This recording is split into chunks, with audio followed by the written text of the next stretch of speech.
મિત્રો, દરેક લોકોના જીવનમાં ખરાબ સમય પછી એક સારો સમય આવતો હોય છે. સારો સમય એટલે કે જેમાં તમને ખૂબ જ પૈસા, સેહત તેમજ કોઈ પણ પરેશાની વગરનું જીવન મળી શકે. પરંતુ આ સારો સમય ક્યારે આવે છે તેની આપણને ખબર જ હોતી નથી. પરંતુ મિત્રો, શાસ્ત્રો મુજબ અને જૂની માન્યતા મુજબ અમે આ વિડીયોમાં તમને 15 એવા સંકેતો જણાવી રહ્યા છીએ. જો તે સંકેતો તમને મળી રહ્યા છે તો સમજવું કે હવે તમારો સમય સારો શરૂ થવા જઈ રહ્યો છે. રોજની આપણી દિનચર્યાએ અચાનક જ આપણને અમુક એવા સંકેતો મળવા લાગે છે કે જે સંકેત ચોક્કસપણે આપણને જણાવે છે કે હવે પછીનો તમારો સારો સમય શરૂ થઈ જઈ રહ્યો છે. તો મિત્રો, આ વિડીયોમાં ખાસ આપણે આવા જ 15 સંકેતની વિશે વાત કરીશું. આ વિડીયો દરેક ભાઈઓ માટે તથા બહેનો માટે ખૂબ જ ઉપયોગી સાબિત થશે. તો ખાસ આ વિડીયોને અંત સુધી જરૂરથી નિહાળજો. આ વિડીયો સારા સંકેતો મળવાનો ભાગ 3 છે. જો આ ભાગ આપણને પસંદ આવે તો બાકીના 2 ભાગ આપણી ચેનલ પર આપેલા છે. તો ચેનલ પર જઈને બાકીના ભાગ પણ જરૂરથી નિહાળીજો. મિત્રો, સંકેતોની વાત કરીએ તો તેના પહેલા વિડીયોને લાઈક કરી અને એકવાર કમેન્ટ બોક્સમાં જય લક્ષ્મીમાં જરૂરથી લખી નાખજો, જેથી લક્ષ્મી માતાજીની કૃપા આપ સૌ પરિવાર પર બની રહે. તો ચાલો સંકેત નંબર 1 થી વાત કરીએ. 1 નંબર, રોજ સવારે ઉઠવાની સાથે જ જો તમને ગાયનો અવાજ સંભળાય છે તો સમજવું કે આ એક સંકેત છે કે આવનારો સમય તમારા માટે સારો રહેશે. અડધી રાત્રે 2 નંબર, અડધી રાત્રે અચાનક હાથની હથેળીમાં ખંજોળાવા લાગે અને આ રાત્રનો સમયગાળો 2 થી 5 વાગ્યાનો છે તો સમજવું કે આ એક ચોક્કસ સંકેત છે કે અવનવા થોડાક દિવસોમાં તમને ધન પ્રાપ્તિ થશે. 3 નંબર જોઈએ. સવારે ઉઠવાની સાથે જ તમને ઘરની કોઈ પણ દિવાલોમાં એક સાથે 3 ગરોળી બધા આવે છે તો આ પણ એક સંકેત છે કે આવનારા સમયમાં લક્ષ્મીજી તમારા પર મહેરબાન થશે. કારણ કે એક સાથે 3 ગરોળીનું બતાવવું તે લક્ષ્મીજી તમને સારા સંકેત આપી રહ્યું છે. તેવું સાબિત થાય છે કે તમે પૈસાવાળા થશો. 4 નંબર જોઈએ. ઘરમાં અચાનક જ કોઈ કાચનું વાસણ નીચે પડીને ફૂટી જવું તે પણ શાસ્ત્ર મુજબ શુભ સંકેત ગણવામાં આવે છે કે આવનારા સમયમાં તમારા ભાગ્યમાં રહેલી દરેક બાધાઓ દૂર થશે. 5 નંબર જોઈએ. સવારમાં દિવસે ઉગ્યા જ ઘરમાં કોઈ મહેમાનનો પ્રવેશ કરે છે તો સમજવું કે આવનારો સમય તમારા માટે ખૂબ જ ધન દોલતથી તેમજ સેહત લઈને આવશે. કારણ કે તે મહેમાન ભગવાનનું સ્વરૂપ હોય છે અને જો તે સવારમાં તમારા ઘરે દર્શન આપે છે તો આ એક શુભ સંકેત માનવામાં આવે છે. 6 નંબર જોઈએ. સવારમાં વહેલા શંખનો અવાજ સાંભળવો ખૂબ જ શુભ માનવામાં આવે છે.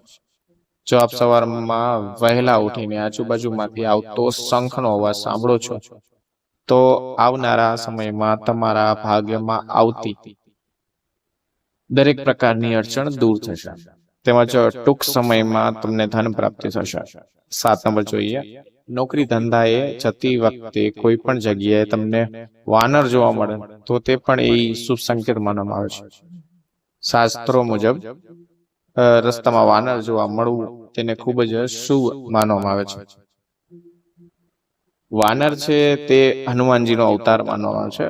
વાનર જોવા મળવું તો તમારા ભાગ્યમાં દરેક પ્રકારની મુસીબત ટૂંક સમયમાં દૂર થઈ જશે. 8 નંબર જોઈએ. બહાર ફરવા જતા સમયે રોડ ઉપર ઘણી બધી ગાયો જોવા મળે તો તે અતિ શુભ માનવામાં આવે છે. રસ્તામાં ગાયોનું ટોળું જો તમારી બાજુમાં આવતું જોવા મળે તો સમજવું કે આવનારા સમયમાં ખૂબ જ સારા સમાચાર તમને મળશે. તેમજ જો ગાયનું ટોળું જતું જોવા મળે તો સમજવું કે તમારા ભાગ્યમાં રહેલી મુસીબત ટૂંક સમયમાં દૂર થશે. સંકેત નંબર 9 ની વાત કરીએ તો તેનો પહેલા મિત્રો ખાસ અત્યારથી વિડીયોને લાઈક કરીને ચેનલને સબસ્ક્રાઇબ કરવાનું ભૂલશો નહીં, જેથી આવા જ એપિસોડ તમને સમયસર સાંભળવા મળતા રહે. તો હવે જઈએ 9 નંબર. બપોરના સમયે ઘરે ઉપર કોયલનો અવાજ આવવો ખૂબ જ શુભ માનવામાં આવે છે. આ માન્યતા પહેલાના સમયના લોકો પણ માનતા હતા કે કોયલ બોલવી ખૂબ જ શુભ માનવામાં આવે છે. જો ઘરે કે ઘરની ઉપર કોયલ બેસીને અવાજ કરે છે, એ ઘરમાં કંકાસ તેમજ ઝઘડો દૂર થાય છે, તેમજ ઘરમાં શાંતિ રહે છે. 10 નંબર જોઈએ. ઘરના આંગણામાં ભૂખરા કલરનું કબૂતર જોવા મળવું ખૂબ જ શુભ માનવામાં આવે છે. જો આપના ઘરમાં આંગણામાં કબૂતરનું ટોળું સાથે ભૂખરા રંગનું કોઈ કબૂતર આવી ચડે તો સમજવું કે તમારા ઘરમાં ધનના ભંડાર લાવી જશે, તેમજ ક્યારે પણ તમારા ઘરમાં ધનની અછત નહીં થાય, તેમજ પરિવારનું દરેક સભ્ય સેહતમંદ હશે, હંમેશા રહેશે. 11 નંબર જોઈએ. ઘરના આંગણે ભૂલું પડેલું કોઈ વ્યક્તિ આવી ચડે તો શાસ્ત્ર મુજબ તેને ખૂબ જ શુભ માનવામાં આવ્યું છે. જો કોઈ વ્યક્તિ તમારી આજુબાજુના મકાનમાં જવા ઈચ્છતું હોય પરંતુ તે ભૂલથી તમારા ઘરના આંગણે અથવા તો ઘરના દરવાજે આવી ચડે છે, પછી આવી સાચી વ્યક્તિનું સરનામું પૂછે તો એક શુભ સંકેત માનવામાં આવે છે કે આવનારા સમયમાં ભગવાન તમારા ભાગ્યમાં દસ્તક આપશે ને તમારો સમય જલ્દી જ સારો થઈ જશે. આવા સમયમાં ભૂલો પડેલા વ્યક્તિની મદદ જરૂરથી કરવી જોઈએ, તેને પણ પાણી પણ પીવડાવવું જોઈએ.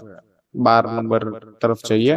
ઘરના મંદિરમાં પૂજા કરતી વખતે દીવો એકદમ સીધી ધારમાં સળગવા લાગે અને જરા પણ હલનચલન ના કરતો હોય તો તે પણ એક શુભ સંકેત છે ભાઈ, કે આપણી પૂજા પ્રાર્થના સીધી ભગવાન પાસે જઈ રહી છે.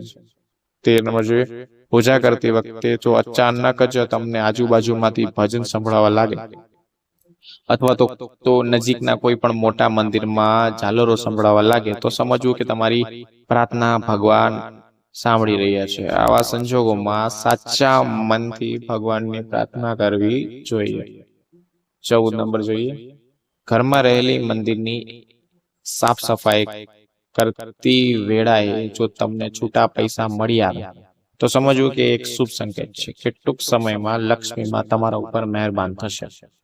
આવા સંજોગોમાં તે પૈસાને ફરીવાર ભગવાનની મૂર્તિમાં સામે મૂકી અને લક્ષ્મી માતાજીને સાચા મનથી પ્રાર્થના કરજો અને કહેજો કે લક્ષ્મીમાં મારા સંપૂર્ણ પરિવારને તમારી કૃપા બનાવી રાખજો, જેથી મારા પરિવારના દરેક સભ્યમાં લક્ષ્મી માતાજીને પોતાની કૃપા બનાવી રાખશે, તેમજ ધન દોલતનો અભાવ ક્યારે પણ થવા નહીં.